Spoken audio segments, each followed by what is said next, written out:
भक्त बंधुओं, आज यदि कोई भी भक्त इस पावन कथा को केवल एक बार भी सच्चे मन से सुन लेता है तो वही क्षण उसके जीवन को भाग्यशाली बना देता है।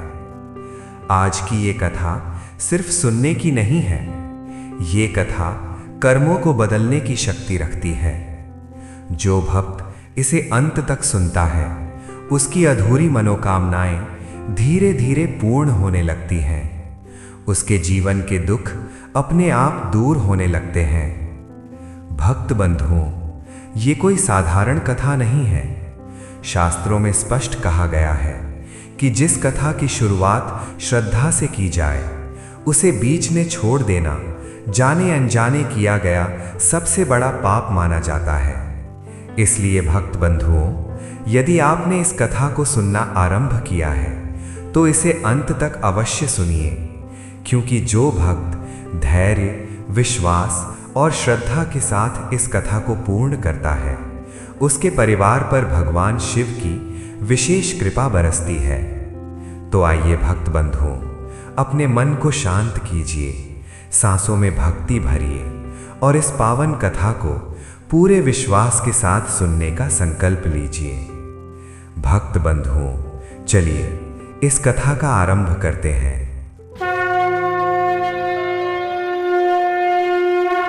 एक समय की बात है, पहाड़ियों और घने वृक्षों की गोद में बसा हुआ एक अत्यंत मनोरम गांव था, जिसे लोग शांतिपुर के नाम से जानते थे। उस गांव की मिट्टी में एक सोंधी सी महक थी और वहां के लोगों के हृदयों में सादगी का निवास था। इसी गांव के एक छोर पर एक छोटी सी मिट्टी की झोपड़ी थी, जिसकी दीवारों पर सुंदर आकृतियां बनी हुई थीं। इस झोपड़ी में सौम्या नाम की एक अत्यंत सरल और धार्मिक स्वभाव की महिला रहती थी। सौम्या का व्यक्तित्व ऐसा था कि जो भी उससे एक बार मिल लेता उसके मन को एक अपूर्व शांति का अनुभव होता था। सौम्या के पति का नाम गिरधारी था। गिरधारी एक साधारण किसान था, जिसका शरीर धूप में तपकर कुंदन की तरह दमकता था। वो स्वभाव से बहुत ही परिश्रमी और ईमानदार व्यक्ति था। उन दोनों का जीवन बहुत वैभवशाली नहीं था। उनके पास न तो सोने चांदी के आभूषण थे और न ही रेशमी वस्त्र, लेकिन उनके पास संतोष का वो धन था जिसे बड़े बड़े राजा महाराजा भी तरसते थे। सौम्या और गिरधारी की पूरी आजीविका खेती की उपज पर ही निर्भर थी। उनके पास एक छोटा सा खेत था जिसे वे अपनी संतान की तरह प्रेम करते थे।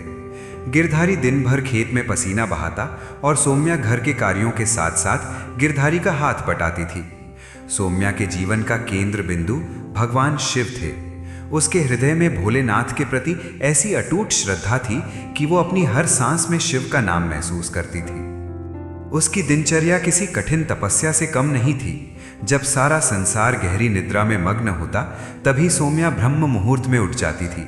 वो अंधेरे में ही कुएं से शीतल जल भरकर लाती और स्नान करने के पश्चात आंगन में तुलसी के पौधे के पास और अपने छोटे से पूजा घर में दीप प्रज्वलित करती थी।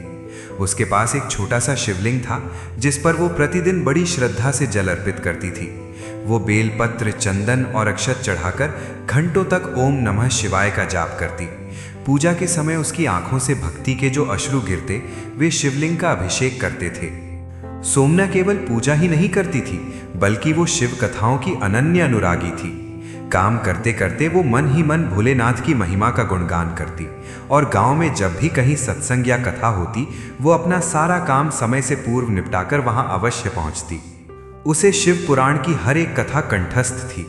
पूजा और कथा श्रवण के पश्चात वो अत्यंत तन्मयता के साथ घर के काम करती। गिरधारी के लिए प्रेम से भोजन तैयार करती और अपने इकलौते बेटे मोनू की देखभाल करती। मोनू अभी छोटा था और सौम्या उसे लोरी के स्थान पर शिव के भजन सुनाकर सुलाती थी।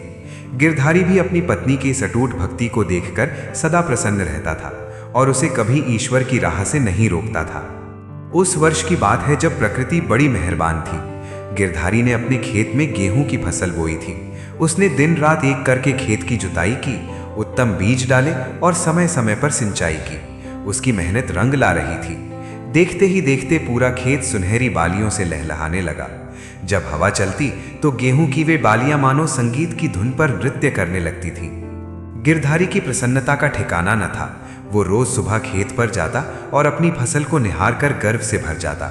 उसे विश्वास था कि इस बार की उपज उनके जीवन के सारे अभाव दूर कर देगी।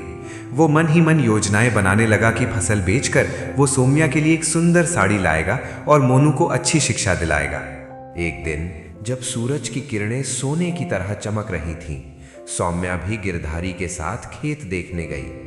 लहलहाती फसल को देखकर सौम्या का हृदय भी गदगद हो उठा। उसने अपनी साड़ी के पल्लू से हाथ जोड़कर आकाश की ओर देखा और कहा कि हे महादेव, आपने हमारी मेहनत देख ली, आपने हमारे परिश्रम को सफल कर दिया। आप बड़े दयालु हैं भोलेनाथ। गिरधारी ने भी सौम्या की बात का समर्थन किया और दोनों ने मिट्टी को माथे से लगाकर ईश्वर का धन्यवाद किया।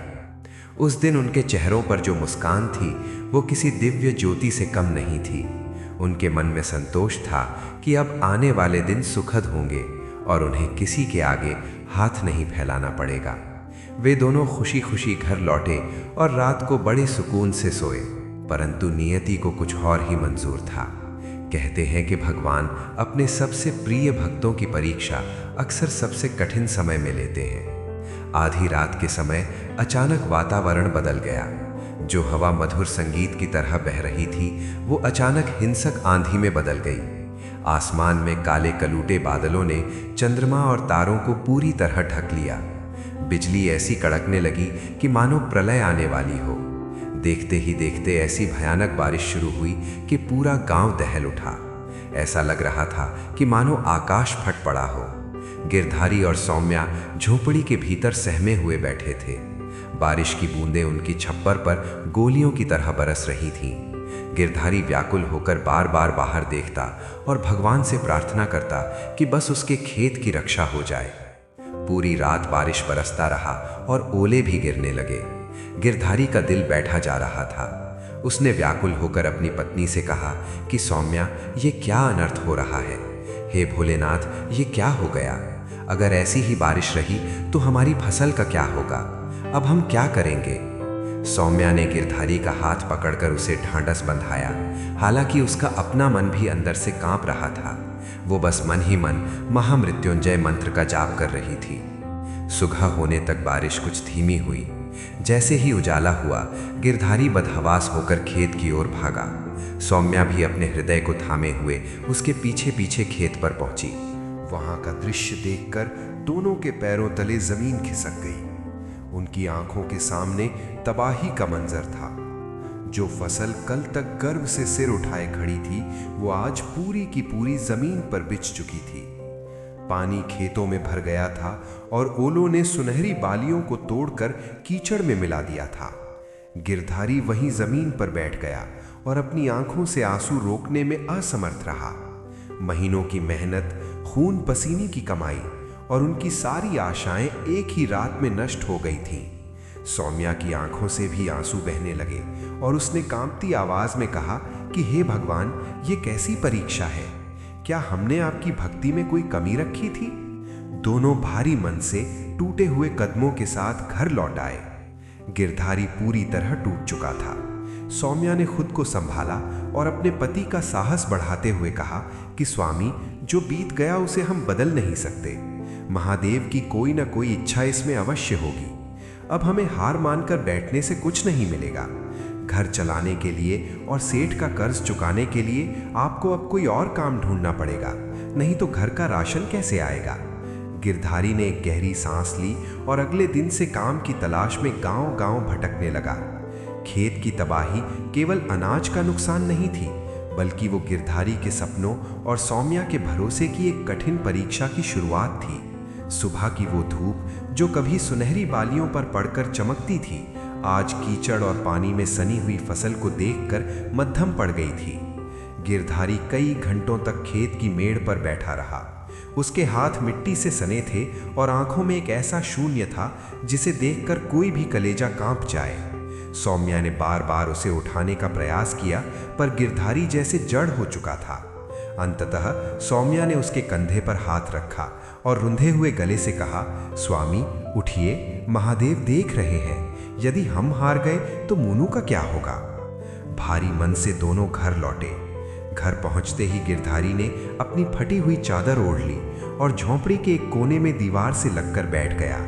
सौम्या ने रसोई में जाकर देखा तो आटे का डब्बा खाली होने को था। पिछले कुछ दिनों से फसल की कटाई की तैयारी में उन्होंने घर का राशन भी ठीक से नहीं भरा था।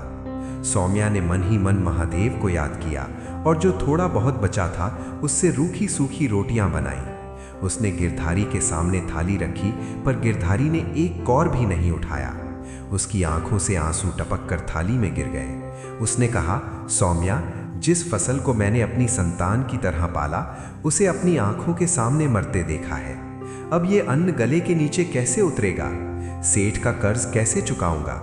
उसने तो पहले ही कह दिया था कि यदि इस बार पैसा नहीं लौटाया तो वो हमारा खेत अपने नाम कर लेगा।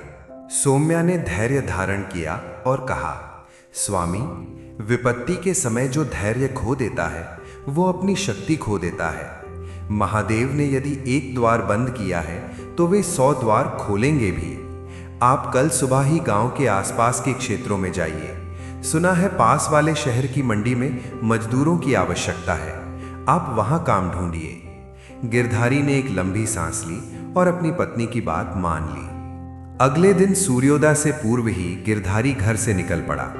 वो कोसों पैदल चलकर शहर की मंडी पहुंचा। वहां सैकड़ों मजदूर पहले से ही काम की तलाश में खड़े थे। बेमौसम की बारिश ने केवल गिरधारी को ही नहीं बल्कि पूरे इलाके के किसानों को बर्बाद किया था, जिसके कारण मजदूरों की संख्या बढ़ गई थी और काम कम हो गया था। गिरधारी ने दिन भर कई लोगों के आगे हाथ फैलाए, मिन्नतें की, पर उसे कहीं काम नहीं मिला। शाम को जब वो खाली हाथ घर लौटा तो उसकी झुकी हुई कमर और चेहरे की मायूसी देखकर सौम्या का हृदय चीर उठा। दिन बीतते गए और स्थिति विकट होती गई। घर का राशन पूरी तरह समाप्त हो गया। गिरधारी रोज सुबह काम की तलाश में जाता और शाम को हताश होकर लौट आता। गांव के लोग जो कल तक उनकी फसल की प्रशंसा करते थे, अब उन्हें देखकर कतराने लगे थे। इसी बीच सेठ ने अपने आदमी भेजने शुरू कर दिए। एक दोपहर सेठ स्वयं गिरधारी के द्वार पर आधमका और ऊंचे स्वर में चिल्लाने लगा, ओ गिरधारी, कहाँ छिपा बैठा है? मेरी पाई पाई का हिसाब चाहिए मुझे। अगर अगले 8 दिनों में मेरा कर्ज नहीं लौटाया तो अपनी इस झोपड़ी को खाली करने के लिए तैयार रहना। सेठ की धमकियों ने गिरधारी को अंदर से तोड़ दिया। वो रात भर सो नहीं सका। चिंता की आग उसे अंदर ही अंदर जला रही थी। लेकिन दुखों का अंत यही नहीं था। अभी गिरधारी कर्ज और भूख से लड़ ही रहा था कि अचानक उनका बेटा मोनू बीमार पड़ गया। प्रारंभ में सौम्या ने सोचा कि शायद भीगने के कारण उसे साधारण बुखार है, पर रात होते होते मोनू का शरीर आग की तरह तपने लगा। उसे तेज ज्वर यानी बुखार ने जकड़ लिया था। घर में दवा के लिए एक पैसा भी नहीं था। सौम्या ने ठंडे पानी की पट्टियां रखनी शुरू की, पर बुखार कम होने का नाम नहीं ले रहा था। अगले दिन मोनू की हालत और बिगड़ गई। उसकी सांसें तेज चलने लगी और वह होश खोने लगा। गिरधारी बदहवास होकर गांव के वैद्य के पास गया, पर वैद्य ने कहा कि इसके लिए शहर से महंगी दवाइयां लानी होंगी। गिरधारी के पास तो खाने को भी पैसे नहीं थे। वह दवा कहां से लाता? वह गांव के धनी लोगों के पास मदद के लिए गया, पर हर किसी ने अपना पल्ला झाड़ लिया। कोई भी डूबते हुए जहाज का साथी नहीं बनना चाहता था। इन सब परेशानियों के बीच भी सौम्या की भक्ति में कोई कमी नहीं आई। वो एक हाथ से मोनू के माथे पर पट्टी रखती और दूसरे हाथ में अपनी रुद्राक्ष की माला लेकर निरंतर जप करती रहती। उसकी आंखों से आंसू बहते, पर उसके होठों पर केवल ओम नमः शिवाय ही रहता। गिरधारी कभी कभी झुंझला कर कहता, सौम्या, अब भी तुम उस पत्थर के देवता को पुकार रही हो? देखो हमारी हालत, फसल गई, घर जाने वाला है और अब हमारा बेटा भी हमसे दूर जा रहा है। कहाँ है तुम्हारे भोलेनाथ? सौम्या ने शांत और दृढ़ स्वर में उत्तर दिया, स्वामी, महादेव परीक्षा ले रहे हैं। वे देख रहे हैं कि हम दुख में उनका साथ छोड़ते हैं या नहीं। वे जो भी करते हैं हमारे भले के लिए ही करते हैं। हमें हार नहीं माननी है। सौम्या की इस अटूट श्रद्धा ने ही गिरधारी को पूरी तरह बिखरने से बचाया हुआ था। परंतु मानवीय दृष्टिकोण से देखा जाए तो चारों ओर केवल अंधकार ही अंधकार था। न राशन था, न काम, न दवा और ना ही कोई सहारा। मोनू की बीमारी अब चिंताजनक मोड़ पर पहुंच चुकी थी। गांव के लोग कहने लगे थे कि अब इस बालक का बचना कठिन है। गिरधारी हताश होकर घर के एक कोने में बैठकर अपनी किस्मत को कोसने लगा। सौम्या का हृदय भी छलनी हो रहा था, पर उसे विश्वास था कि उसके महादेव उसे कभी निराश नहीं करेंगे। वो बस उस पल की प्रतीक्षा कर रही थी जब ईश्वर का चमत्कार होगा। रात का तीसरा प्रहर बीत चुका था, पर सौम्या की आंखों में नींद का एक कतरा भी नहीं था। मोनू का शरीर बुखार से तप रहा था और वो अर्ध विक्षिप्त अवस्था में कभी कभी मां पुकारता। गिरधारी हताशा के उस चरम पर पहुंच चुका था जहां मनुष्य का विवेक साथ छोड़ने लगता है। घर में अब जलाने के लिए तेल भी समाप्त हो गया था। केवल एक कोने में रखा छोटा सा मिट्टी का दिया टिमटिमा रहा था, जो मानो सौम्या की बची कुची उम्मीद का प्रतीक था। सुबह की पहली किरण के साथ सौम्या ने निर्णय लिया कि वो एक बार फिर गांव में किसी से सहायता मांगने का प्रयास करेगी। वो घर से निकली और खाली पैर नंगे पांव धूल भरी गलियों में चलने लगी। उसकी दृष्टि धुंधली हो रही थी, पर ममता उसे आगे बढ़ा रही थी। चलते चलते वो गांव के पुराने पीपल के पेड़ के पास पहुंची, जहां एक अत्यंत वृद्ध महिला रहती थी, जिसे सब दादी माँ कहते थे। दादी माँ का शरीर झुक चुका था, पर उनकी आंखों में एक ऐसी रूहानी चमक थी जो केवल वर्षों की तपस्या से आती है। सौम्या को बदहवास और अश्रुपूर्ण आंखों के साथ अपने पास आते देख दादी माँ ने तुरंत समझ लिया कि संकट गहरा है। उन्होंने सौम्या को पास बिठाया और उसके सिर पर अपना कंपकपाता हुआ हाथ रखा। उस स्पर्श में ऐसी शीतलता थी कि सौम्या का धैर्य टूट गया। वो दादी माँ के चरणों में गिरकर फूट फूट कर रोने लगी।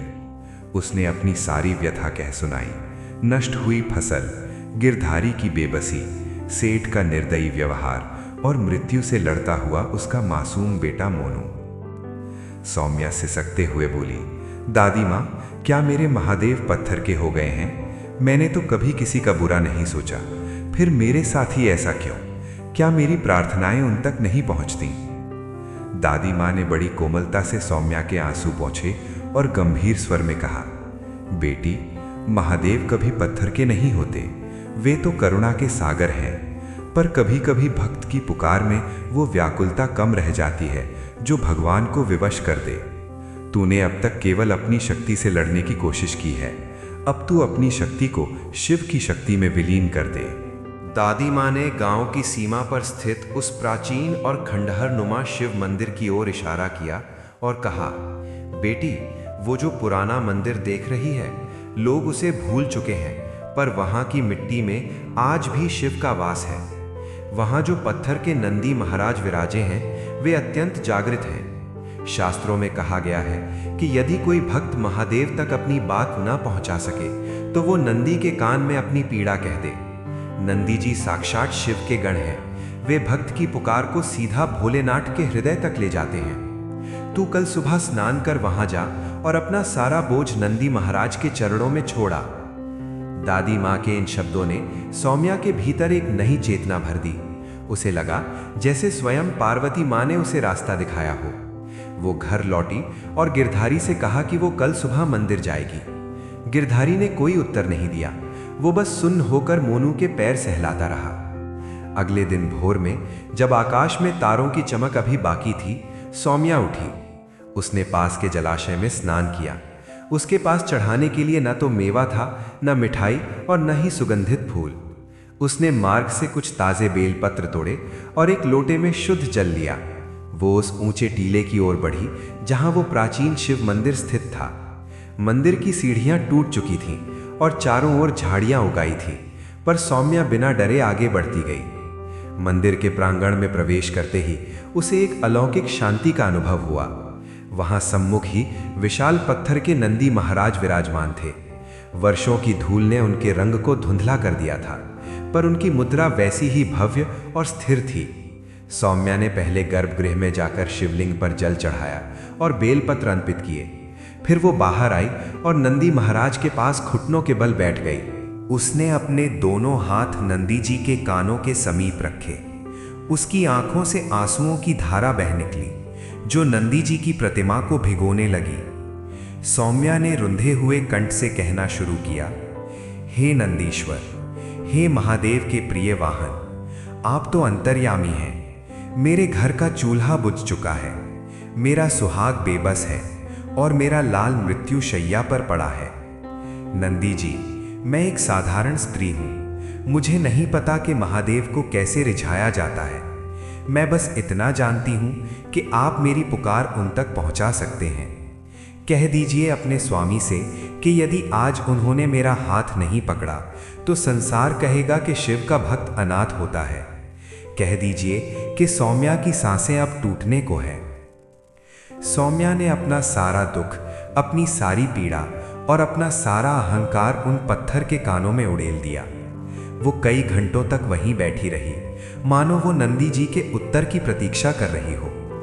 अचानक मंदिर के पीछे वाले विशाल बरगद के पेड़ से एक पत्ता गिरा और सीधा सौम्या की गोद में आ गिरा। उसे लगा जैसे नंदी महाराज ने उसे संकेत दे दिया हो। उसके मन का बोझ हल्का हो गया और वो एक अपूर्व शक्ति के साथ अपने घर की ओर चल पड़ी। जब वो अपनी झोपड़ी के पास पहुंची तो उसने देखा कि गिरधारी दरवाजे पर खड़ा था। उसकी आंखों में आंसू थे, पर ये आंसू दुख के नहीं थे। गिरधारी चिल्लाया, सौम्या देखो, मोनू ने आंखें खोल दी हैं। उसका बुखार अचानक गायब हो गया और उसने अभी अभी पानी मांगा है। सौम्या वहीं धरती पर गिर पड़ी और मंदिर की दिशा में दंडवत प्रणाम किया। उसे समझ आ गया था कि नंदी महाराज ने अपना काम कर दिया था। भोलेनाथ ने अपने भक्त की लाज रख ली थी। पर चमत्कार यहीं समाप्त नहीं होने वाला था। महादेव की कृपा का अगला अध्याय अभी शुरू होना बाकी था। मोनू की चेतना वापस आना सौम्या के लिए किसी पुनर्जन्म से कम नहीं था। जैसे ही मोनू ने अपनी नन्ही बाहें फैलाईं, सौम्या ने उसे कलेजे से लगा लिया। गिरधारी, जो कल तक ईश्वर को कोस रहा था, आज श्रद्धा से मौन था। उसे अपनी पत्नी की उस शक्ति का एहसास हो गया था जिसे अटूट विश्वास कहते हैं। घर में अभी भी अन्न का अभाव था, पर शांति का निवास हो चुका था। सौम्या ने गिरधारी से कहा, स्वामी, महादेव ने जीवन दान दिया है, अब वे जीवन निर्वाह का मार्ग भी अवश्य दिखाएंगे। आप तनिक भी चिंता न करें। अभी सूर्य क्षितिज पर चमक ही रहा था कि गांव के उसी कठोर हृदय सेठ का मुनीम हांफते हुए गिरधारी के द्वार पर आया। गिरधारी का दिल एक पल के लिए धड़क उठा। उसे लगा कि शायद सेठ अपनी धमकी पूरी करने आया है, परंतु मुनीम के शब्द कुछ और ही थे। उसने कहा, गिरधारी भाई, सेठ जी ने तुम्हें तुरंत याद किया है। आज सुबह से उनकी मानसिक स्थिति कुछ बदली बदली सी है। वे बार बार तुम्हारा नाम ले रहे हैं, कृपया जल्दी चलें। गिरधारी सौम्या की ओर देखते हुए सेठ के पीछे चल पड़ा। जब वो सेठ की हवेली पहुंचा तो उसने देखा कि सेठ अपने कक्ष में टहल रहे थे और उनके चेहरे पर एक अजीब सी व्याकुलता थी। गिरधारी को देखते ही सेठ आगे बढ़े और उसका हाथ पकड़कर एक कुर्सी पर बैठा दिया। सेठ ने कहा, गिरधारी, मुझे क्षमा कर दो। कल रात मैंने एक स्वप्न देखा जिसने मेरी आंखों पर पड़ा अहंकार का पर्दा हटा दिया। मैंने देखा कि एक बहुत विशाल धवल अर्थात सफेद रंग का नंदी मेरे शयन कक्ष में खड़ा है। उसकी आंखों में ऐसी चमक थी कि मैं देख भी नहीं पा रहा था। उस नंदी ने मुझसे कहा कि जिस भक्त के घर में मेरा वास है उसे तू सता रहा है। क्या तुझे अपनी धन दौलत का इतना अभिमान है कि तू महादेव के प्रिय पात्र को रुलाएगा? गिरधारी, मैं डर से कांप उठा और जब मेरी आंख खुली तो मुझे अपनी नीचता पर ग्लानि हुई। सेठ ने तुरंत अपने मुनीम को आदेश दिया कि गिरधारी का पिछला सारा कर्ज बही खाते से काट दिया जाए। इतना ही नहीं, सेठ ने गिरधारी के सामने एक नया प्रस्ताव रखा। उन्होंने कहा, गिरधारी, मेरे शहर वाले बड़े गोदाम में एक ईमानदार मुनीम और संरक्षक की आवश्यकता है। मैं जानता हूं कि तुम जैसे सत्यवादी और शिव भक्त से बढ़कर कोई और पात्र नहीं हो सकता। तुम आज से ही मेरे व्यापार का प्रबंधन संभालो। मैं तुम्हें रहने के लिए पक्का मकान और इतना वेतन दूंगा कि तुम्हारी 7 पीढ़ियां सुखी रहेंगी। गिरधारी की आंखों से अविरल अश्रुधारा बह निकली। वो समझ गया कि ये सेठ की उदारता नहीं बल्कि उस नंदी महाराज की कृपा है, जिनके कान में सौम्या ने अपनी पीड़ा कही थी। गिरधारी ने सेठ के पैर छुए और कृतज्ञता व्यक्त की। सेठ ने उसे अग्रिम वेतन के रूप में स्वर्ण मुद्राएं और ढेर सारा राशन उसी समय प्रदान किया। जब गिरधारी बैलगाड़ी में अनाज की बोरियां और घर का सामान लादकर अपनी झोपड़ी पहुंचा तो पूरे गांव के लोग एकत्र हो गए। कल तक जो लोग गिरधारी को अभागा कह रहे थे, आज वे उसकी किस्मत की सराहना कर रहे थे। सौम्या ने जब ये सुना तो उसने सबसे पहले आंगन में रखे शिवलिंग का पूजन किया। उसने गिरधारी से कहा, स्वामी, ये धन और पद महादेव की अमानत है। इसे पाकर कभी ये मत भूलिएगा कि हम उस अंधेरी रात में कहाँ खड़े थे। ये हमारी योग्यता नहीं, उनकी करुणा है। गिरधारी ने पूरे उत्साह के साथ सेठ का काम संभाल लिया। वो दिन भर पूरी निष्ठा से कार्य करता और शाम को लौटते समय उस पुराने शिव मंदिर में दीप जलाने अवश्य जाता। सौम्या ने भी एक नियम बना लिया था। उसने गांव की निर्धन महिलाओं को एकत्र किया और उस पुराने खंडहरनुमा मंदिर की सफाई का जिम्मा उठाया। धीरे धीरे मंदिर का कायाकल्प होने लगा। झाड़ियां साफ हुई, टूटी हुई सीढ़ियां सुधारी गईं और वर्षों से मौन पड़ा वो शिवालय फिर से शंख और घंटों की ध्वनि से गूंज उठा। एक दिन जब सौम्या मंदिर के नंदी महाराज की प्रतिमा को जल से स्नान करा रही थी, उसे प्रतिमा के नीचे दबे हुए मिट्टी के एक पात्र का कोना दिखाई दिया। उसने जिज्ञासावश मिट्टी हटाई तो वहां एक ताम्रपत्र यानी तांबे की प्लेट और कुछ प्राचीन सिक्के मिले। ताम्रपत्र पर लिखा था, जो इस मंदिर की निस्वार्थ सेवा करेगा और नंदी के माध्यम से मुझ तक पहुंचेगा, उसे मैं कभी अपने द्वार से रिक्त नहीं भेजूंगा। ये खबर आग की तरह फैल गई। गांव के वे लोग जो मंदिर को भूल चुके थे, अब कतार लगाकर वहां आने लगे। लेकिन सौम्या का स्वभाव पहले जैसा ही सरल बना रहा। उसने उस स्वर्ण और सिक्कों को मंदिर के जीर्णोद्धार में लगा दिया। सौम्या और गिरधारी का घर अब अनाज से भरा था। बेटा स्वस्थ था और मान सम्मान की कोई कमी नहीं थी। सौम्या और गिरधारी की ये पावन गाथा हमें जीवन के उन गूढ़ सत्यों से परिचित कराती है जिन्हें हम अक्सर सांसारिक चकाचौंध या दुखों के घने कोहरे में भूल जाते हैं। इस कथा की सबसे पहली और प्रधान सीख ये है कि विश्वास की शक्ति किसी भी भौतिक साधन से कहीं अधिक प्रबल होती है।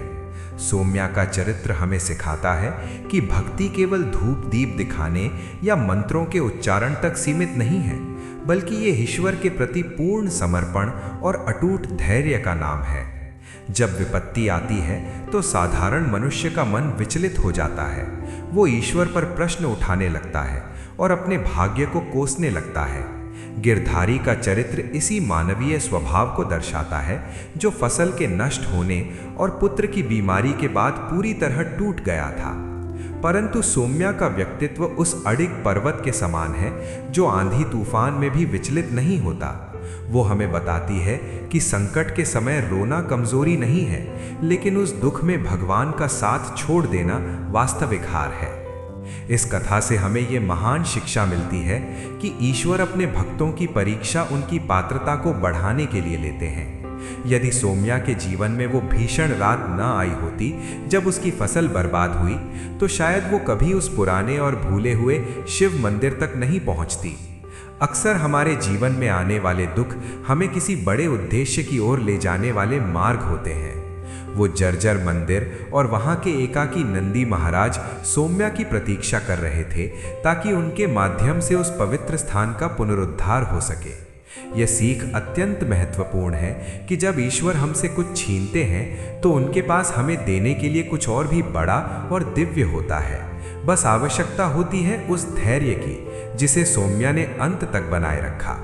नंदी महाराज के कान में अपनी पीड़ा कहने का प्रसंग हमें यह सिखाता है कि भगवान भाव के भूखे हैं। सौम्या के पास चढ़ाने के लिए स्वर्ण, रत्न या 56 भोग नहीं थे। उसके पास केवल उसकी आंखों के आंसू और हृदय की व्याकुलता थी। ये कथा सिद्ध करती है कि ईश्वर तक पहुंचने के लिए किसी बिचौलिए या आडंबर की आवश्यकता नहीं है। एक सरल हृदय से की गई पुकार सीधे कैलाश तक पहुंचती है। नंदी महाराज को संदेशवाहक बनाना इस बात का प्रतीक है कि प्रकृति का कण कण ईश्वर से जुड़ा है, और यदि हम सच्चे मन से किसी को भी साक्षी बनाकर अपनी पीड़ा कहें तो वो उन तक अवश्य पहुंचती है। कथा की एक और गहरी सीख ये है कि भक्ति और कर्म का संतुलन ही जीवन को सार्थक बनाता है। सौम्या केवल मंदिर में बैठकर प्रार्थना नहीं करती रही, बल्कि उसने गिरधारी को काम ढूंढने के लिए प्रेरित किया। उसने स्वयं मंदिर की सफाई की और अपने हाथों से सेवा की। ये हमें संदेश देता है कि ईश्वर उन्हीं की सहायता करते हैं जो स्वयं अपनी सहायता करने का साहस जुटाते हैं। केवल भाग्य के भरोसे बैठे रहना भक्ति नहीं, बल्कि आलस्य है। सच्ची भक्ति वो है जो हमें कर्म करने की शक्ति दे, ना कि हमें कर्म से विमुख करे। गिरधारी का सेठ के यहाँ पूरी ईमानदारी से काम करना ये दर्शाता है कि ईश्वर की कृपा मिलने के बाद भी अपनी निष्ठा को बनाए रखना अनिवार्य है। इस गाथा का एक अत्यंत महत्वपूर्ण पहलू क्षमा और उदारता है। सेठ, जो पहले अत्यंत कठोर और लालची था, महादेव के एक स्वप्न मात्र से बदल गया। ये हमें सिखाता है कि किसी भी मनुष्य का हृदय कभी भी परिवर्तित हो सकता है, इसलिए हमें किसी के प्रति घृणा नहीं पालनी चाहिए। साथ ही जब गिरधारी और सौम्या के पास धन और समृद्धि आई, तो उन्होंने उसका उपयोग अहंकार दिखाने के लिए नहीं, बल्कि दूसरों की सेवा और मंदिर के जीर्णोद्धार के लिए किया। ये सीख हमें याद दिलाती है कि संपत्ति वास्तव में ईश्वर की अमानत है और उसका सही उपयोग परोपकार में ही है। जो धन मनुष्य को अहंकारी बना दे वो श्राप है, और जो धन मनुष्य को सेवा भावी बना दे वही वास्तविक वरदान है। अंततः ये कथा हमें दृष्टिकोण की शिक्षा देती है। सौम्या का ये वाक्य कि महादेव जो भी करते हैं हमारे भले के लिए ही करते हैं, जीवन जीने का मूल मंत्र होना चाहिए। जब हम इस विचार को आत्मसात कर लेते हैं तो दुख हमें तोड़ता नहीं, बल्कि निखारता है। ये कहानी हमें विश्वास दिलाती है कि अंधेरी रात कितनी भी लंबी क्यों ना हो, महादेव की कृपा का सूरज उदय होकर ही रहता है। संकट के समय नंदी का धैर्य और शिव की शांति हमें भीतर से मजबूत बनाती है। जो भक्त अपने सुख का श्रेय और अपने दुख का भार महादेव के चरणों में अर्पित कर देता है, उसका जीवन स्वयं एक चमत्कार बन जाता है। इस कथा की अंतिम सीख यही है कि विश्वास रखिए, आपके महादेव जाग रहे हैं और वे कभी अपने भक्त का हाथ नहीं छोड़ते, चाहे संसार साथ छोड़ दे। भक्त बंधुओं, अब हम सुनने जा रहे हैं अगली एक ऐसी रहस्यमयी और पावन कथा जिसे केवल सुनने मात्र से ही भक्त को सकल पुण्य की प्राप्ति होती है। ये कोई साधारण कथा नहीं है, ये भगवान भोलेनाथ की वो गूढ़ लीला है जिसे समझने में कई जन्म लग जाते हैं और जिसे जान लेने से जीवन की अनेक उलझनें अपने आप सुलझने लगती हैं। भक्त बंधुओं, कहा जाता है कि जो व्यक्ति इस कथा को शांत मन और पूर्ण श्रद्धा से सुन लेता है, उसके जीवन में छिपे हुए कर्मों के बंधन ढीले पड़ने लगते हैं और वो अनजाने ही भोलेनाथ की कृपा का पात्र बन जाता है। ये कथा आपको आपके प्रश्नों के उत्तर भी देगी और उन रहस्यों से भी परिचित कराएगी जिन्हें जानने की जिज्ञासा हर भक्त के मन में होती है।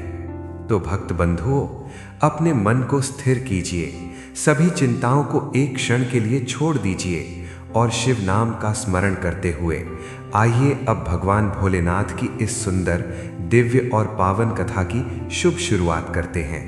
उत्तर भारत के एक छोटे से शांत और सुंदर गांव में मोहन नाम का एक अत्यंत निर्धन किसान निवास करता था। मोहन का जीवन सादगी और कठिन परिश्रम की एक अनूठी मिसाल था। उसके पास न तो ऊंचे महल थे, न ही तिजोरियों में भरा हुआ स्वर्ण, परंतु उसके पास एक ऐसा धन था जिसे संसार का कोई भी चोर नहीं चुरा सकता था। और वो धन था भगवान शिव पर उसका अटूट और अविचल विश्वास। मोहन का मानना था कि इस सृष्टि का कण कण महादेव की इच्छा से ही गतिमान है। मोहन की पत्नी का नाम गोमती था, जो स्वभाव से अत्यंत सरल, सुशील और पतिपरायण स्त्री थी। गोमती भी अपने पति की भांति ही शिव की अनन्य भक्त थी। उन दोनों के लिए महादेव केवल एक देवता नहीं थे, बल्कि वे उनके माता पिता, गुरु, सखा और जीवन का एकमात्र आधार थे। उनके घर की सुबह सूर्य की पहली किरण से नहीं, बल्कि मंदिर से आने वाली शंख की पवित्र ध्वनि और ओम नमः शिवाय के जाप से होती थी। मोहन के पास अपनी आजीविका चलाने के लिए मात्र एक छोटा सा खेत था और उस खेत को जोतने के लिए उसके पास 2 बैल थे। जिन्हें वो अपनी संतान से भी अधिक प्रेम करता था। उसने उन दोनों बैलों के नाम भी अत्यंत श्रद्धा के साथ रखे थे। एक का नाम था शंभू और दूसरे का नाम था नंदी। मोहन का दिनचर्या अत्यंत संयमित थी। वह प्रतिदिन ब्रह्म मुहूर्त में उठता, स्नान आदि से निवृत्त होकर सबसे पहले अपने आंगन में बने छोटे से शिवालय में जल अर्पित करता और फिर बड़े ही प्रेम से शंभू और नंदी के पास जाता। वो उन्हें सहलाता, उनके माथे पर हाथ फेरता और उन्हें उत्तम चारा खिलाता। मोहन का मानना था कि शंभू और नंदी ही उसके परिवार के असली रक्षक हैं, क्योंकि उन्हीं के कंधों पर उसके घर की अर्थव्यवस्था टिकी हुई थी। गोमती भी घर के कार्यों से निवृत्त होकर तुलसी के पौधे के पास और शिव की प्रतिमा के सम्मुख एक मिट्टी का दीपक प्रज्वलित करती थी। उसकी प्रार्थना कभी भी धन या ऐश्वर्य के लिए नहीं होती थी। वह सदा हाथ जोड़कर यही कहती थी कि हे भोलेनाथ, आपने हमें जो भी दिया है उसमें हमें संतोष दीजिए और अपनी भक्ति हमारे हृदय में सदा जीवित रखिए। गांव के अन्य लोग अक्सर मोहन का उपहास उड़ाते थे। वे कहते थे कि देखो मोहन, तुम दिन रात शिव शिव रटते रहते हो, फिर भी तुम्हारी गरीबी दूर नहीं होती। तुम्हारे पास फटे हुए वस्त्र हैं और 2 जून की रोटी के लिए भी तुम्हें पसीना बहाना पड़ता है। मोहन उन लोगों की बातों पर केवल मंद मंद मुस्कुरा देता और कहता कि भाइयों, मेरे महादेव ने मुझे वो सब कुछ दिया है जिसकी मुझे आवश्यकता है। संतोष से बड़ा कोई सुख नहीं है और भक्ति से बड़ा कोई धन नहीं है। मोहन और गोमती की इस निस्वार्थ भक्ति को देखकर कभी कभी प्रकृति भी प्रसन्न हो उठती थी। उनके छोटे से खेत में अन्न की बालियां जब हवा में झूमती थीं, तो ऐसा प्रतीत होता था मानो वे भी महादेव की स्तुति कर रही हों। मोहन अपने बैलों के साथ जब खेत की ओर निकलता तो वह रास्ते भर भजनों का गायन करता था। शंभू और नंदी भी उसकी आवाज पहचानते थे और बड़े ही उत्साह के साथ हल खींचते थे। उन बैलों और मोहन के बीच एक ऐसा आत्मिक संबंध था जो शब्दों में व्यक्त नहीं किया जा सकता। एक दिन की बात है, ग्रीष्म ऋतु का समय था और चारों ओर लू चल रही थी। मोहन दिन भर खेत में कड़ी मेहनत करके घर लौटा था। उसने शंभू और नंदी को जल पिलाया, उन्हें चारा दिया और उनके विश्राम की व्यवस्था करके स्वयं भी थककर सो गया। आधी रात का समय था। आकाश में बादलों ने चंद्रमा को ढक लिया था और चारों ओर घना अंधकार छाया हुआ था। उसी अंधकार का लाभ उठाकर कुछ दुष्ट चोर गांव में घुस आए। उनकी दृष्टि मोहन के उन हट्टे कट्टे बैलों पर पड़ी। चोरों ने बहुत ही चालाकी से शंभू और नंदी की रस्सियां काट दी और उन्हें चुपचाप वहां से लेकर चंपत हो गए। मोहन और गोमती गहरी निद्रा में थे। उन्हें इस अनहोनी का तनिक भी आभास नहीं हुआ। उन्हें क्या पता था कि जिस ईश्वर पर वे इतना विश्वास करते हैं, वही ईश्वर आज उनकी सबसे बड़ी परीक्षा लेने वाले हैं। अगली सुबह जब सूर्य की पहली किरण ने मोहन के आंगन को छुआ तो वह सदा की भांति प्रसन्न मन से उठा। उसने लोटा उठाया और अपने बैलों को पानी पिलाने के लिए बाड़े की ओर बढ़ा। जैसे ही वह वहां पहुंचा, उसके हाथ से लोटा छूट कर गिर गया। बाड़ा खाली पड़ा था। वहां न शंभू था और न ही नंदी। मोहन की आंखें फटी की फटी रह गईं और उसका हृदय जोर जोर से धड़कने लगा। वह पागलों की तरह इधर उधर भागने लगा और जोर जोर से चिल्लाने लगा, शंभू, नंदी, तुम कहाँ हो? गोमती भी उसकी आवाज सुनकर दौड़ती हुई बाहर आई। जब उसने देखा कि दोनों बैल गायब हैं, तो उसके पैरों तले जमीन खिसक गई। मोहन रोते हुए जमीन पर बैठ गया और बोला कि गोमती, अनर्थ हो गया। हमारे शंभू और नंदी चोरी हो गए। अब हम क्या करेंगे? अब हमारा खेत कैसे जुतेगा? हमारे पास तो दोबारा बैल खरीदने के लिए एक कौड़ी भी नहीं है। मोहन की आंखों से अश्रुधारा बहने लगी। वह सीधा अपने शिवालय के सामने खड़ा हो गया और अत्यंत वेदना के साथ बोला कि हे महादेव, आपने यह क्या किया? मैं तो आपकी ही शरण में था, फिर आपने मेरे जीवन का एकमात्र सहारा क्यों छीन लिया? मेरे पास संसार की कोई वस्तु नहीं थी, केवल वे 2 मूक प्राणी ही थे जो मेरा पेट पालते थे। क्या मेरी भक्ति में कोई कमी रह गई थी? मोहन का मन व्याकुल था और वह बार बार शिव से प्रश्न कर रहा था। गांव के लोग भी वहां एकत्र हो गए। कुछ लोगों ने सहानुभूति दिखाई तो कुछ ने फिर से कटाक्ष करना शुरू कर दिया कि देखो, यही तुम्हारी भक्ति का फल है।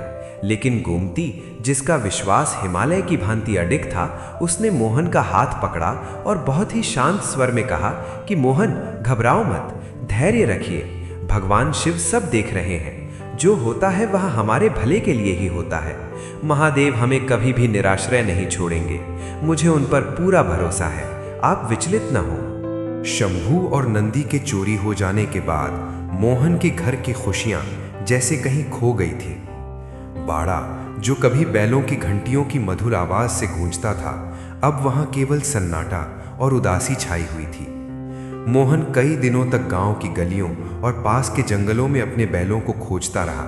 उसने हर राहगीर से पूछा, हर पड़ोसी की मिन्नत की, पर किसी को भी शंभू और नंदी के बारे में कुछ पता नहीं था।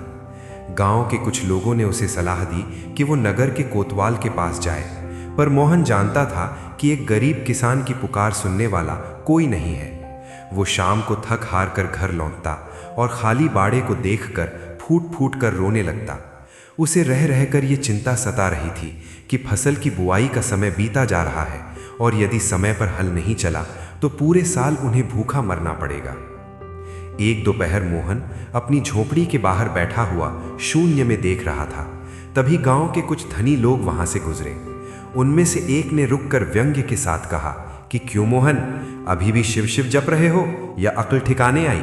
तुम्हारे बैलों को कोई उठा ले गया और तुम्हारे महादेव देखते रह गए। इससे अच्छा तो होता कि तुम किसी साहूकार से जुड़कर रहते, कम से कम संकट के समय कुछ सहायता तो मिलती। मोहन ने सिर झुका लिया, पर उसके मन में क्रोध नहीं बल्कि एक गहरी पीड़ा थी। वो सोच रहा था कि क्या वास्तव में ईश्वर अपने भक्तों की सुध लेते हैं। तभी गोमती भीतर से आई और उसने उन लोगों से कहा कि भाइयों, हमारे महादेव हमारी परीक्षा ले रहे हैं और हमें पूरा विश्वास है कि वे हमें इस मझधार में डूबने नहीं देंगे। लाभ हानि तो संसार का नियम है, पर ईश्वर का साथ कभी नहीं छूटता। उन लोगों ने उपहास किया और वहां से चले गए। गोमती ने मोहन के पास बैठकर उसे धीरज बंधाया। उसने कहा कि स्वामी, आप विचलित क्यों होते हैं? क्या आपको याद नहीं कि जब पिछली बार अकाल पड़ा था तब भी इन्हीं महादेव ने हमारे घर के अन्न के पात्र को खाली नहीं होने दिया था? शंभू और नंदी केवल हमारे बैल नहीं थे, वे महादेव की अमानत थे। यदि महादेव ने उन्हें हमसे दूर किया है तो इसके पीछे भी उनका कोई गुप्त उद्देश्य होगा। मोहन ने लंबी सांस ली और कहा कि गोमती, मैं तुम्हारी बात समझता हूं, पर जब मैं उन खाली रस्सियों को देखता हूं तो मेरा कलेजा फट जाता है। मुझे डर लग रहा है कि कहीं हमारा विश्वास इस गरीबी के बोझ तले दब न जाए। गोमती ने शांत स्वर में उत्तर दिया कि स्वामी, विश्वास वही है जो संकट में भी न डोले। चलिए हम शिव पुराण का पाठ करते हैं, शायद हमारे मन को शांति मिले। उस रात मोहन को नींद नहीं आ रही थी। वो बार बार बाहर बाड़े की ओर जाता, इस उम्मीद में कि शायद उसके बैल वापस आ गए हों। उसने देखा कि आसमान में काले बादल घिरे हुए थे और बिजली चमक रही थी। मॉनसून की पहली बारिश शुरू होने वाली थी। ये समय किसानों के लिए उत्सव का होता है, पर मोहन के लिए ये समय किसी वज्रपात से कम नहीं था। बिना बैलों के वो अपने सख्त हो चुके खेत को कैसे जोतेगा? उसने घुटनों के बल बैठकर महादेव से गुहार लगाई कि हे त्रिलोकीनाथ, मुझे धन नहीं चाहिए, मुझे वैभव नहीं चाहिए, बस मेरे उन मूक साथियों को वापस भेज दीजिए। यदि वे नहीं आए तो मैं इस धरती पर अपनी फसल कैसे उगा पाऊंगा? मोहन की आंखों से बहते हुए आंसू उस सूखी मिट्टी को भिगो रहे थे। अगले कुछ दिन और भी कठिन थे। मोहन ने स्वयं कुदाल उठाकर खेत में मेहनत करने की कोशिश की। वो तपती धूप में मिट्टी खोदता, पर अकेला मनुष्य 2 बैलों का काम कैसे कर सकता था? उसका शरीर थक कर चूर हो गया, हाथों में छाले पड़ गए, पर वो हार मानने को तैयार नहीं था। गांव वाले उसे देखकर हंसते और कहते कि देखो, महादेव का भक्त अब स्वयं बैल बन गया है। इन सब अपमानों के बीच भी गोमती प्रतिदिन मंदिर जाती और महादेव के शिवलिंग पर बेल पत्र चढ़ाती। वो कभी निराश नहीं हुई। वो घर लौटकर मोहन के छालों पर लेप लगाती और कहती कि स्वामी, ये मेहनत व्यर्थ नहीं जाएगी। महादेव आपकी हर चोट को देख रहे हैं। वे देख रहे हैं कि उनका भक्त अपनी मर्यादा को छोड़ने के बजाय संघर्ष को चुन रहा है। भक्तों, यही वो समय होता है जब मनुष्य के भीतर का अंधकार उसे ईश्वर से दूर करने का प्रयास करता है। मोहन के मन में भी संशय के बादल मंडराने लगे थे। उसे लगा कि शायद महादेव उससे रुष्ट हैं। उसने गोमती से कहा कि शायद हमें अपनी पूजा छोड़ देनी चाहिए, क्योंकि भगवान को हमारी पुकार सुनाई नहीं दे रही। गोमती ने बहुत ही प्रेम से समझाया कि स्वामी, जब फल पकने वाला होता है तभी पेड़ पर सबसे ज्यादा पत्थर मारे जाते हैं। हमारी परीक्षा भी अपने चरम पर है। यदि हम आज डगमगा गए तो हमारी वर्षों की साधना मिट्टी में मिल जाएगी। विश्वास रखिए, महादेव का चमत्कार होने ही वाला है। मोहन ने अपनी पत्नी की बात मान ली और फिर से ओम नमः शिवाय का जाप करने लगा। उसे नहीं पता था कि अगली सुबह उसका जीवन सदा के लिए बदलने वाला है और महादेव ने उसके लिए क्या योजना बनाई है। आकाश में काले बादलों का डेरा था और ठंडी हवाएं चल रही थीं। मानसून की पहली फुहारों ने धरती की प्यास बुझाना शुरू कर दिया था। पूरे गांव के किसान हर्षोल्लास के साथ अपने अपने खेतों की ओर निकल रहे थे। चारों ओर बैलों की घंटियों और किसानों के मधुर गीतों की आवाजें गूंज रही थीं। पर मोहन की झोपड़ी में एक अजीब सा सन्नाटा था। मोहन आज सुबह जल्दी नहीं उठा। उसे डर लग रहा था कि बाहर जाकर खाली बाड़े को देखना उसकी पीड़ा को और बढ़ा देगा। वो बिस्तर पर पड़ा हुआ केवल छत की ओर देख रहा था। गोमती ने आकर उसके कंधे पर हाथ रखा और कहा कि स्वामी उठिए, भोर हो चुकी है, महादेव का नाम लीजिए। आज मन कह रहा है कि कुछ बहुत शुभ होने वाला है। मोहन ने भारी मन से आंखें खोली और अनमने ढंग से बाहर की ओर कदम बढ़ाए। जैसे ही मोहन ने अपनी झोपड़ी का मुख्य द्वार खोला, उसके सामने जो दृश्य था उसे देखकर उसके हाथ से पानी का पात्र छूटकर जमीन पर गिर पड़ा। उसकी आंखें फटी की फटी रह गईं और वो हक्का बक्का होकर वहीं जड़वत खड़ा रह गया। उसने अपनी आंखें मलकर दोबारा देखा। उसे लगा कि शायद वो कोई स्वप्न देख रहा है। बाड़े के ठीक सामने उसके दोनों बैल शंभू और नंदी शांत भाव से खड़े थे। वे दोनों बिल्कुल स्वस्थ और पुष्ट लग रहे थे, परंतु उनके शरीर पर एक विचित्र सी चमक थी। सबसे अधिक आश्चर्य की बात तो ये थी कि उनके पूरे शरीर पर सफेद भस्म लगी हुई थी, जैसे वे किसी शमशान या साक्षात शिवालय से सीधे चलकर आए हों। उनके गले में बंधी हुई घंटियां एक दिव्य ध्वनि उत्पन्न कर रही थीं। मोहन की चीख निकल गई, गोमती, गोमती, देखो कौन आया है। गोमती दौड़ती हुई बाहर आई और बैलों को देखकर वो वहीं घुटनों के बल बैठ गई। उसकी आंखों से अश्रुधारा बहने लगी, पर ये आंसू दुख के नहीं बल्कि परम आनंद और कृतज्ञता के थे। उसने हाथ जोड़कर आकाश की ओर देखा और चिल्लाकर कहा, हे भोलेनाथ, हे मेरे त्रिलोकीनाथ, आपकी लीला अपरंपार है। आपने अपने दासों की लाज रख ली। मोहन दौड़कर अपने बैलों के गले लग गया। वो कभी शंभू को चूमता तो कभी नंदी के माथी को सहलाता।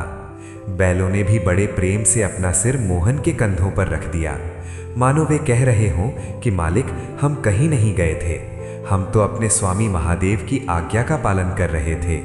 गांव के लोग भी ये शोर सुनकर वहां एकत्र होने लगे। जो लोग कल तक मोहन का उपहास उड़ा रहे थे, वे आज अपनी आंखों पर विश्वास नहीं कर पा रहे थे। गांव का मुखिया भी वहां पहुंचा और उसने आश्चर्य से पूछा, मोहन, ये बैल कहां से आए? क्या तुम्हें चोर मिल गए? मोहन ने गदगद स्वर में उत्तर दिया, मुखिया जी, ये किसी मनुष्य की खोज का परिणाम नहीं है, ये तो साक्षात महादेव का प्रसाद है। देखिए, इनके शरीर पर लगी ये भस्म, ये कोई साधारण राख नहीं है, ये प्रमाण है कि मेरे महादेव ने स्वयं इनकी रक्षा की है। पूरे गांव में ये बात बिजली की तरह फैल गई कि महादेव ने अपने भक्त के बैल वापस भेज दिए हैं। जो लोग नास्तिक थे, वे भी आज उस दृश्य को देखकर नतमस्तक हो गए। मोहन और गोमती ने उसी क्षण निश्चय किया कि वे पहले इन बैलों का पूजन करेंगे और फिर खेत पर जाएंगे। गोमती ने थाली सजाई, धूप दीप जलाया और शंभू नंदी की आरती उतारी। उसने उन्हें गुड़ और रोटी खिलाई। मोहन ने अनुभव किया कि बैलों में पहले से कहीं अधिक शक्ति और स्फूर्ति थी। उसने जैसे ही उन्हें हल में जोता, उसे महसूस हुआ कि उसे बल लगाने की आवश्यकता ही नहीं पड़ रही थी। बैल स्वयं ही खेत की ओर भागे जा रहे थे। मोहन का सूखा और सख्त खेत, जिसे वो कुदाल से नहीं तोड़ पा रहा था, आज शंभू और नंदी के पैरों तले मक्खन की तरह मुलायम होता जा रहा था। वो खेत जो जोतने में कई दिन लेता था, आज मात्र कुछ ही घंटों में बुआई के लिए तैयार हो गया। भक्तों, ये चमत्कार केवल उन बैलों का वापस आना नहीं था, बल्कि ये संदेश था कि जब आप सब कुछ ईश्वर पर छोड़ देते हैं तो ईश्वर स्वयं आपके कार्यों का उत्तरदायित्व उठा लेते हैं। मोहन की आंखों में अब आत्मविश्वास की चमक थी। उसे समझ आ गया था कि महादेव ने उसकी परीक्षा क्यों ली थी। परीक्षा इसलिए ली गई थी ताकि उसे और पूरे संसार को ये पता चल सके कि सच्ची भक्ति में कितनी सामर्थ्य होती है। गोमती घर में बैठकर शिव चालीसा का पाठ कर रही थी और उसे लग रहा था कि आज उसके घर का कोना कोना शिवमय हो गया है। उस दिन की बुआई के बाद मोहन ने संकल्प लिया कि वो अपनी फसल का एक बड़ा हिस्सा मंदिर और गरीबों की सेवा में अर्पित करेगा। उसे अब भविष्य की कोई चिंता नहीं थी, क्योंकि उसे पता था कि उसके रक्षक स्वयं महादेव हैं। शंभू और नंदी की रहस्यमयी वापसी के बाद मोहन के जीवन में जैसे एक नया सवेरा हो गया था। अब मोहन का खेत केवल मिट्टी और बीज का मेल नहीं था, बल्कि वो शिव कृपा से सींची हुई एक तपोभूमि बन गया था। जिस दिन मोहन ने हल चलाया, उस दिन पूरे गांव ने एक विचित्र दृश्य देखा।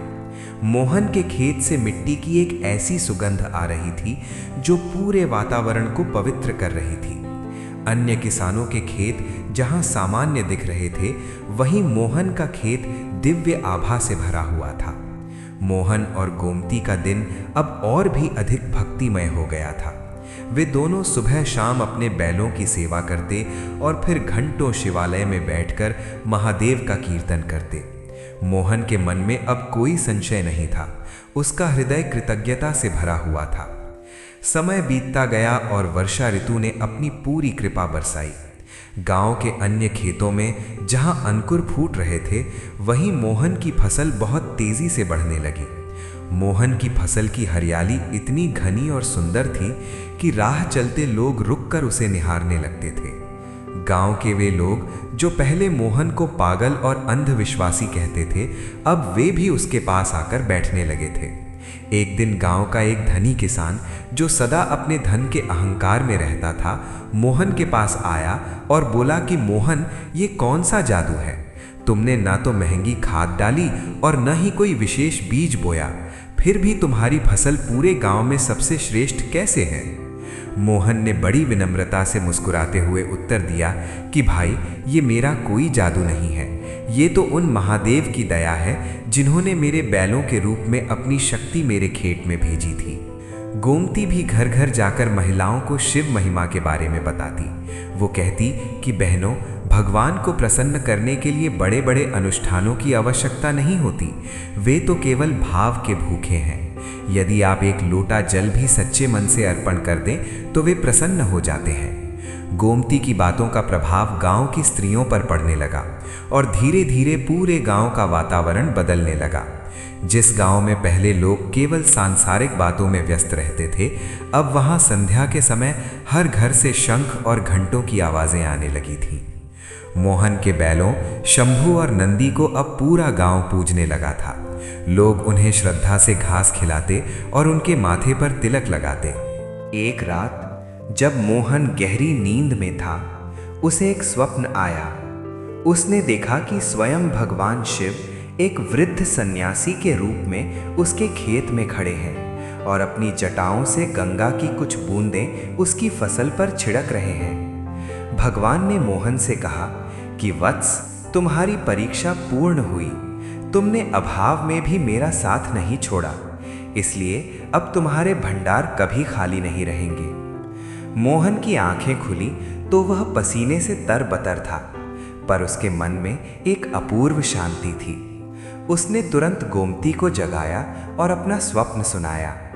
गोमती ने कहा कि स्वामी, महादेव ने हमारी झोली भर दी है।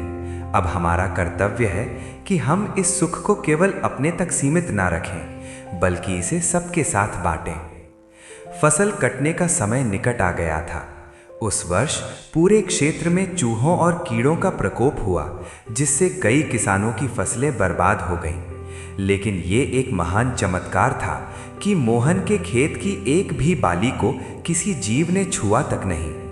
मोहन की फसल सोने की तरह चमक रही थी।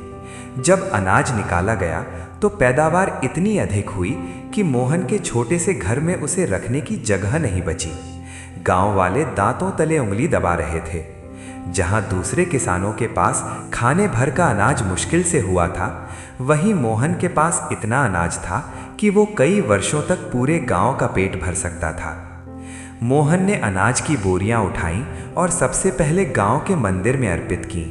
भक्तों, ये कथा हमें सिखाती है कि जब मनुष्य ईश्वर पर पूर्ण भरोसा करता है तो प्रकृति भी उसकी दासी बन जाती है। मोहन ने अपनी सफलता का श्रेय कभी स्वयं को नहीं लिया। वह सदा यही कहता रहा कि यह मेरी मेहनत नहीं, महादेव की दया है। मोहन का जीवन अब बदल चुका था, पर उसकी सादगी वैसी ही थी। वह आज भी फटे हुए साफे में अपने बैलों की सेवा करता और महादेव का नाम जपता। उसे अब धन का लोभ नहीं था, बल्कि उसे इस बात का सुख था कि उसके महादेव उसके साथ हैं। गांव के मुखिया ने मोहन को सभा में बुलाकर सम्मानित किया, पर मोहन ने वह सम्मान भी महादेव के चरणों में ही समर्पित कर दिया। मोहन के खेतों में हुई उस चमत्कारी पैदावार ने पूरे क्षेत्र में तहलका मचा दिया था। जिस किसान के पास कल तक अपने बैलों को खिलाने के लिए पर्याप्त चारा नहीं था, आज उसके घर के बाहर अनाज की बोरियों का अंबार लगा हुआ था। परंतु मोहन के स्वभाव में रत्ती भर भी परिवर्तन नहीं आया। उसके हृदय में अहंकार के स्थान पर कृतज्ञता और भी गहरी हो गई थी। मोहन और गोमती ने निर्णय लिया कि इस प्रचुर धन और अन्न का उपयोग वे स्वयं के ऐशो आराम के लिए नहीं, बल्कि समाज की सेवा के लिए करेंगे। मोहन ने सबसे पहले गांव के उस प्राचीन शिव मंदिर का जीर्णोद्धार करवाया, जो वर्षों से जर्जर अवस्था में था। उसने वहां एक सुंदर विश्राम गृह बनवाया, ताकि दूर दराज से आने वाले यात्रियों और साधु संतों को ठहरने में कोई असुविधा न हो। गोमती ने भी गांव की निर्धन कन्याओं के विवाह और उनकी शिक्षा के लिए एक कोष की स्थापना की। वह स्वयं गांव के बीमार और असहाय वृद्धों की सेवा करने जाती। मोहन और गोमती का घर अब केवल एक किसान का घर नहीं, बल्कि एक अन्नपूर्णा का द्वार बन गया था। जो भी व्यक्ति भूखा आता, वह वहां से तृप्त होकर ही लौटता था। मोहन अक्सर अनाज की बोरियां अपनी बैलगाड़ी पर लादता और उन गांवों में जाता जहां फसलें खराब हो गई थीं। वह बिना किसी भेदभाव के सबको अनाज बांटता। लोग उसे शिव का वरदानी कहने लगे थे। शंभू और नंदी भी अब बूढ़े होने लगे थे, परंतु मोहन उनकी सेवा में कोई कमी नहीं आने देता था। वह उन्हें रेशमी वस्त्रों से नहीं, बल्कि अपने असीम प्रेम और सबसे उत्तम घास भूसी से सजाता था। एक दिन गांव में एक बहुत बड़े विद्वान पंडित का आगमन हुआ। उन्होंने जब मोहन की ख्याति सुनी तो वे उसके पास आए और बोले कि मोहन, मैंने सुना है कि तुम्हारे पास कोई सिद्ध मंत्र है जिससे तुम्हारी फसल इतनी अच्छी होती है। मोहन ने विनम्रता से उनके चरण स्पर्श किए और कहा कि महाराज, मेरे पास कोई गुप्त मंत्र नहीं है। मेरे पास तो केवल एक ही नाम है, ओम नमः शिवाय। मैंने जब भी खेत में बीज डाले तो ये सोचकर डाले कि ये महादेव की धरती है और मैं केवल उनका एक छोटा सा सेवक हूं। जब मनुष्य फल की चिंता छोड़कर केवल कर्म को ही पूजा बना लेता है, तो महादेव स्वयं फल की चिंता करने लगते हैं। पंडित जी मोहन की इस सरल और उच्च सोच को देखकर गदगद हो गए और उन्होंने स्वीकार किया कि वास्तविक भक्ति पोथियों में नहीं, बल्कि ऐसे सरल हृदय में निवास करती है। भक्तों, इसी समय गांव में एक बार फिर से संकट के बादल मंडराने लगे। उस वर्ष वर्षा ऋतु के अंत में गांव में एक भयंकर महामारी फैल गई। पशु, पक्षी और मनुष्य सभी इसकी चपेट में आने लगे। गांव के लोग भयभीत थे। मोहन ने देखा कि उसके पड़ोसी के पशु भी बीमार पड़ रहे हैं। उसने तुरंत अपने घर के द्वार खोल दिए और गांव के सभी बीमार पशुओं को अपने बाड़े में स्थान दिया। उसने दिन रात उनकी सेवा की और निरंतर महामृत्युंजय मंत्र का जाप करता रहा। आश्चर्य की बात यह थी कि जो भी पशु मोहन के बाड़े में आता, वह कुछ ही दिनों में स्वस्थ हो जाता। लोगों का विश्वास और भी दृढ़ हो गया कि मोहन के पास महादेव की कोई विशेष शक्ति है। परंतु मोहन जानता था कि यह सब उसकी अपनी शक्ति नहीं, बल्कि महादेव की इच्छा है। वह हर सफलता और हर चमत्कार को शिव के चरणों में अर्पित कर देता। गोमती ने मंदिर में अखंड कीर्तन का आयोजन करवाया। वह मानती थी कि मंत्रों की ध्वनि में वह सामर्थ्य है जो वायुमंडल को शुद्ध कर सकती है। धीरे धीरे महामारी का प्रकोप शांत होने लगा। गांव वालों ने महसूस किया कि यदि मोहन और उसकी भक्ति ना होती तो शायद आधा गांव उजड़ जाता। अब मोहन गांव का केवल एक किसान नहीं बल्कि सबका मार्गदर्शक और अभिभावक बन चुका था। उसके जीवन ने सिद्ध कर दिया था कि सादगी और सत्य का मार्ग ही जीवन का सर्वश्रेष्ठ मार्ग है।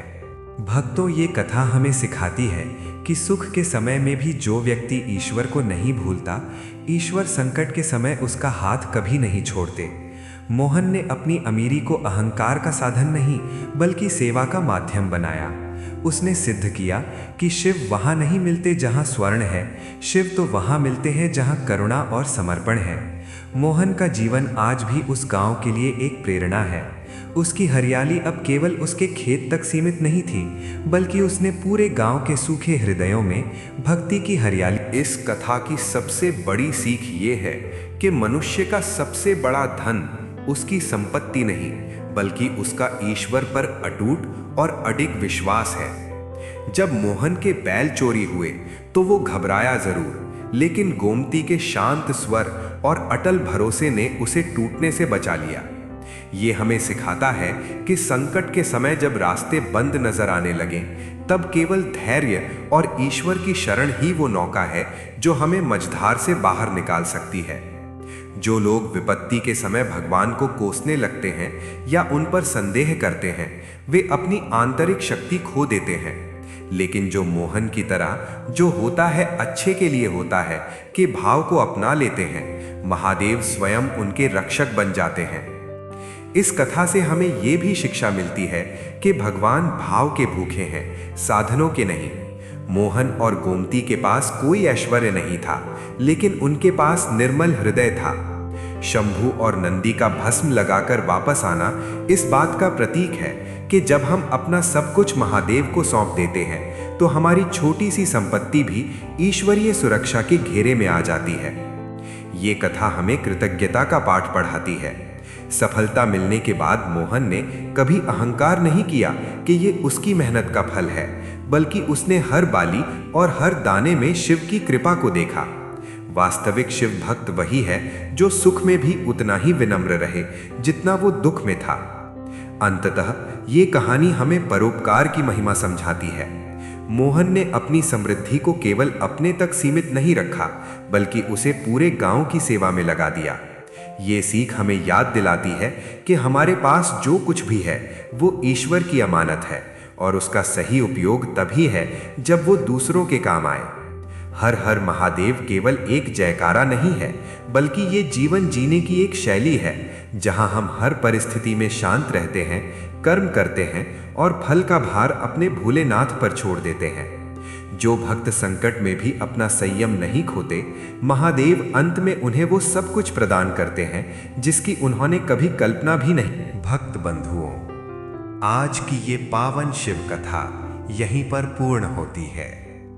ये केवल एक कथा नहीं बल्कि भगवान भोलेनाथ की वो दिव्य कृपा है जो शब्दों के माध्यम से हमारे हृदय तक पहुंचती है। आशा ही नहीं बल्कि पूर्ण विश्वास है कि इस कथा को सुनते समय आपके मन ने शांति का अनुभव किया होगा, आपके विचारों में स्थिरता आई होगी और जीवन की भागदौड़ के बीच कुछ क्षणों के लिए ही सही आप स्वयं को भगवान शिव के सानिध्य में अनुभव कर पाए होंगे। शिव कथा का प्रभाव धीरे धीरे हृदय में उतरता है, मन के भार को हल्का करता है और भीतर छिपी नकारात्मकता को शांत करता है। ये कथा उन भक्तों के लिए वरदान है जो बिना किसी अपेक्षा के केवल भोलेनाथ पर विश्वास रखते हैं। शिव कथा केवल सुनने की वस्तु नहीं होती, ये आत्मा को शुद्ध करने का माध्यम है। जो भक्त श्रद्धा, विश्वास और संयम के साथ भगवान शिव की कथा को सुनता है, उसके जीवन के दुख, भय और संशय धीरे धीरे स्वतः ही समाप्त होने लगते हैं। यदि आज की ये कथा आपको अच्छी लगी हो, यदि इससे आपके मन में भक्ति का भाव जागा हो, तो कृपया हमारे चैनल को सब्सक्राइब अवश्य करें। आपका एक छोटा सा सहयोग हमें ऐसी ही पावन शिव कथाएं निरंतर आपके लिए प्रस्तुत करने की प्रेरणा देता है। प्रार्थना।